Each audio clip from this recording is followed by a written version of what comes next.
Shalom saudara-saudara yang dikasihi oleh Tuhan. Kehidupan orang percaya adalah kehidupan untuk melayani Tuhan. Dan melayani Tuhan itu nyata ketika kita melayani orang lain.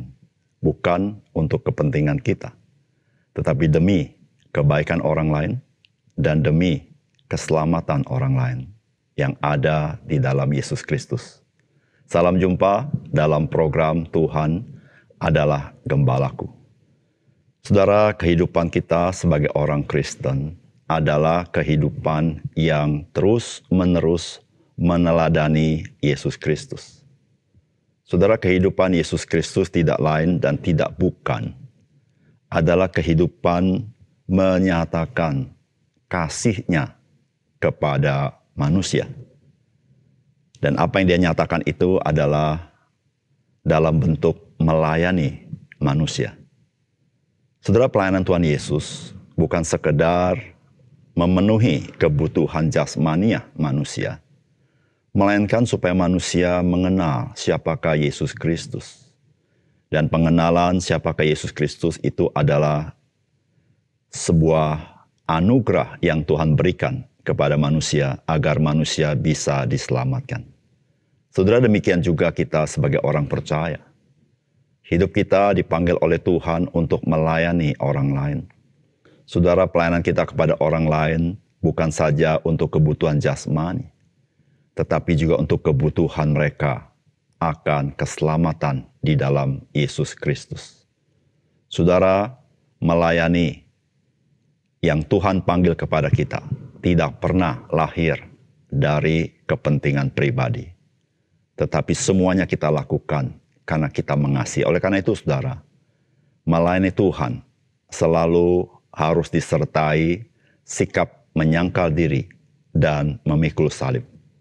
Saudara, bukankah itu yang Tuhan katakan jikalau engkau dan saya mau mengikut Dia? Saudara, mari kita membaca firman Tuhan dari Kisah Rasul pasal 21 ayat 1 sampai dengan 17.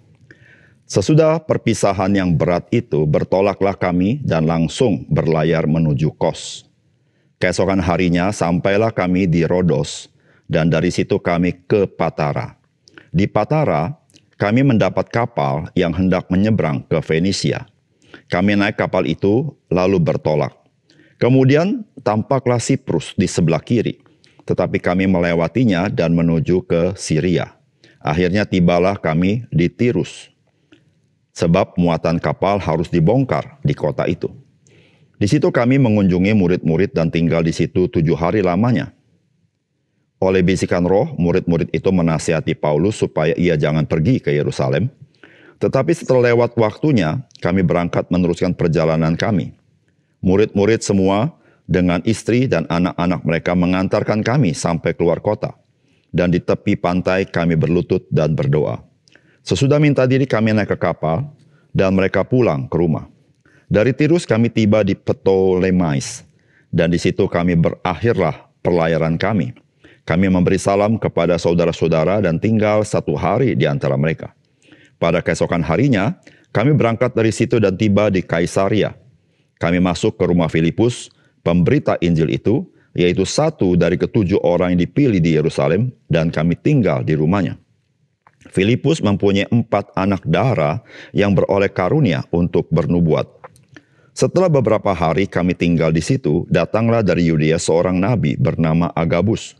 Ia datang pada kami lalu mengambil ikat pinggang Paulus sambil mengikat kaki dan tangannya sendiri. Ia berkata, "Demikianlah kata Roh Kudus, beginilah orang yang mempunyai ikat pinggang ini akan diikat oleh orang-orang Yahudi di Yerusalem dan diserahkan ke dalam tangan bangsa-bangsa lain."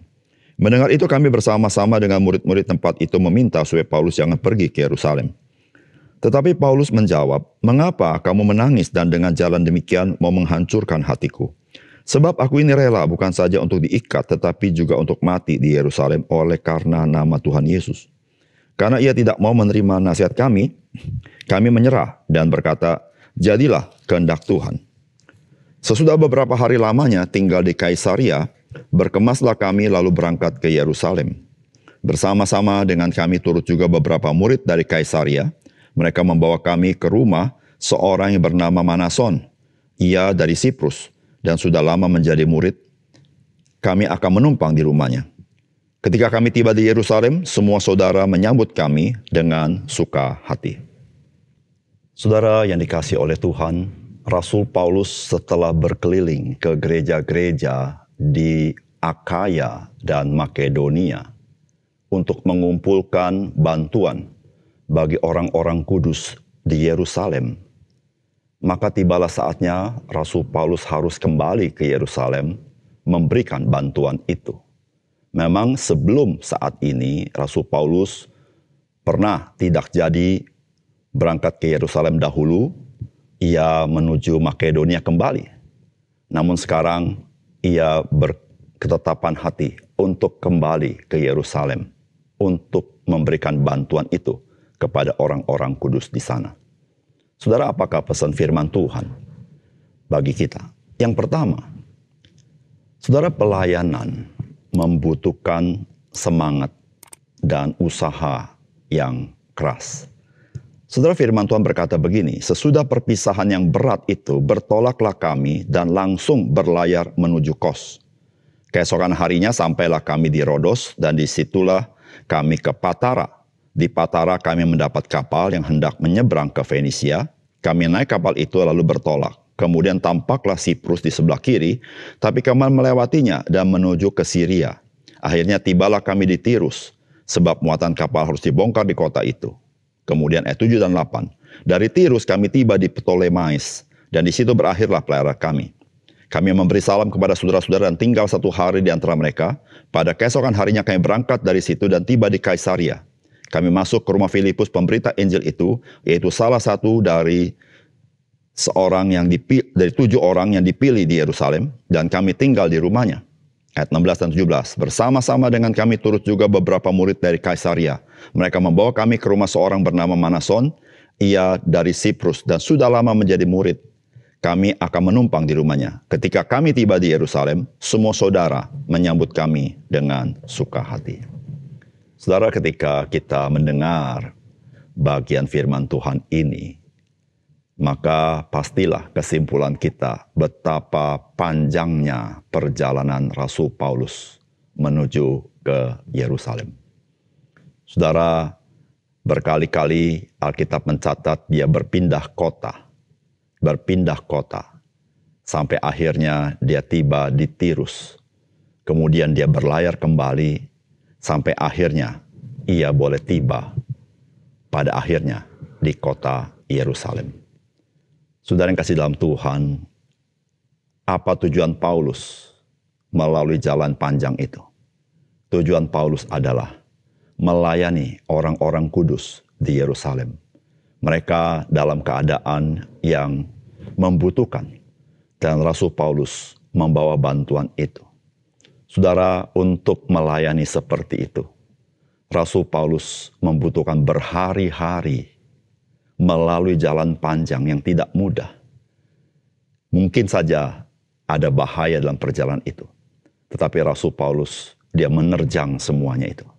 Saudara, di sini sebuah pelajaran bagi kita, bahwa ketika kita ingin melayani, maka kita harus tahu, kita harus memiliki semangat yang cukup, dan kita harus memiliki kerelaan bekerja keras, mengusahakannya, meskipun sulit. Saudara, sesungguhnya apa yang Rasul Paulus lakukan, ia meneladani apa yang Tuhan Yesus lakukan. Saudara, ketika kita membaca Injil Markus, maka kita akan melihat bagaimana Tuhan Yesus melayani dengan semangat dan melayani dengan bekerja keras. Di dalam Injil Markus kita mendapatkan bahwa Tuhan Yesus di dalam melayani sampai dia tidak sempat makan. Bahkan dia harus pagi-pagi sekali menyediakan waktu untuk berdoa, karena kesempatan berdoa begitu minim, karena begitu banyak orang yang butuh dilayani. Saudara yang dikasihi oleh Tuhan, apakah saudara masih mempunyai semangat hidup bagi Kristus?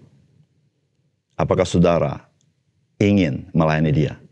Saudara, melayani Kristus, saudara, engkau harus punya semangat dan usaha yang keras, sehingga hidup kita boleh menjadi berkat bagi orang lain. Yang kedua, Saudara, pelayanan itu membutuhkan kerelaan, membayar harga, dan juga fokus. Saudara, firman Tuhan berkata begini, di situ kami mengunjungi murid-murid dan tinggal di situ 7 hari lamanya. Oleh bisikan roh, murid-murid itu menasihati Paulus supaya ia jangan pergi ke Yerusalem. Ayat 10-14. Setelah beberapa hari kami tinggal di situ, datanglah dari Yudea seorang nabi bernama Agabus. Ia datang pada kami lalu mengambil ikat pinggang Paulus sambil mengikat kaki dan tangannya sendiri. Ia berkata, demikianlah kata Roh Kudus. Beginilah orang yang mempunyai ikat pinggang ini akan diikat oleh orang-orang Yahudi di Yerusalem dan diserahkan ke dalam tangan bangsa-bangsa lain. Mendengar itu kami bersama-sama dengan murid-murid tempat itu meminta supaya Paulus jangan pergi ke Yerusalem. Tetapi Paulus menjawab, mengapa kamu menangis? Dan dengan jalan demikian mau menghancurkan hatiku. Sebab aku ini rela bukan saja untuk diikat, tetapi juga untuk mati di Yerusalem oleh karena nama Tuhan Yesus. Karena ia tidak mau menerima nasihat kami menyerah dan berkata, jadilah kehendak Tuhan. Saudara yang dikasih Tuhan, apa yang dikatakan oleh murid-murid kepada Paulus adalah bisikan daripada Roh Kudus. Dan apa yang dikatakan oleh Agabus dengan peragaannya, itu juga dari Roh Kudus. Dan kalau saudara membaca kisah selanjutnya, apa yang mereka katakan, itu adalah kebenaran. Namun saudara, Rasul Paulus, dia tidak mau menunda lagi.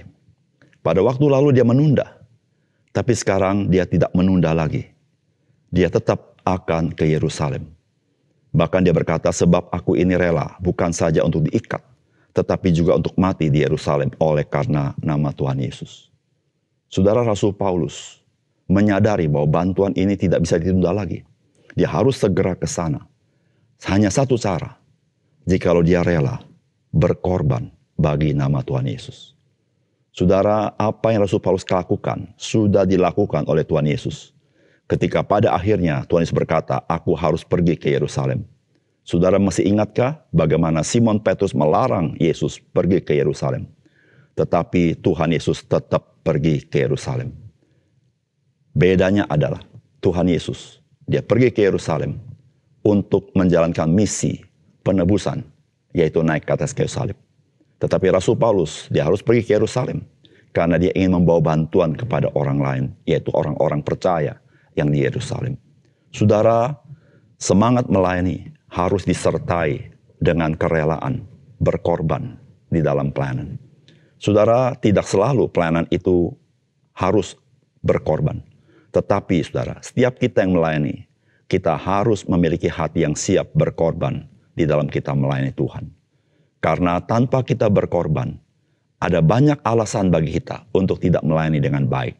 Oleh karena itu saudara yang kasih dalam Tuhan, jikalau kita mengalami kasih Kristus, saudara, kasih yang Kristus berikan kepada kita adalah kasih yang penuh dengan pengorbanan.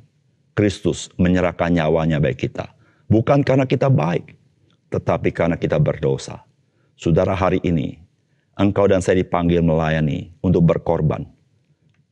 Untuk Dia yang kudus, untuk Dia yang mulia, untuk Dia yang adalah Tuhan kita dan Juru Selamat kita. Dia yang adalah Mesias.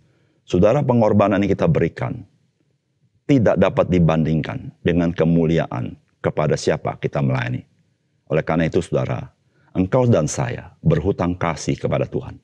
Oleh karena itu, mari layani Tuhan dengan tidak berhitung-hitung, tetapi menyerahkan diri kepada Tuhan dan percaya Tuhan tidak pernah mengecewakan kita. Mari kita berdoa. Bapa kami di surga, terima kasih karena hari ini kami belajar bagaimana kami harus melayani Engkau. Kami meneladani Paulus, tapi lebih daripada itu, Paulus meneladani Tuhan di dalam pelayanan inkarnasi.